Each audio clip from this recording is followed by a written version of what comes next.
அபிஷேகத்துல நிரம்புற நிறைய பேர் வீட்டுக்குள்ள தரித்திரத்தின் ஆவி இருக்குது.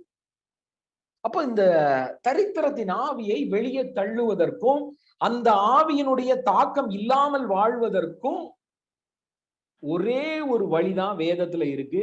நான் இன்னைக்கு அதை பேச போறேன். நல்லா புரிந்து கொள்ளுங்கள். என் வாழ்க்கையில இருந்து சில காரியத்தை சொல்றேன். இன்னைக்கு நான் அதை பத்தி டீச் பண்ண போறேன். சிலர் சில காரியங்களை நம்ம கேட்கும் போது அஃபண்ட் ஆகக்கூடாது. Don't get offended. நான் ஒரு டைம்ல சில பிரசங்கங்கள், பணத்தை பத்தி யாராவது பிரசங்கம் பண்ணாலே நான் கேட்க மாட்டேன், மாத்திருவேன். என்ன உடனே கொடுக்கறத பத்தி பேசுவாங்க, என்ன உடனே இதை பத்தி பேசுவாங்கன்னு மாத்துவேன். நான் மாத்துற வரைக்கும், அந்த எண்ணம் எனக்கு இருக்கிற வரைக்கும் நான் கஷ்டப்பட்டேன் பணத்துக்கு. எப்போ சத்தியம் புரிய ஆரம்பிச்சதோ, தேவனுடைய அந்த ஹார்ட் என்னன்னு புரிஞ்சுதோ, அன்னைக்கு என் லைஃப் மாற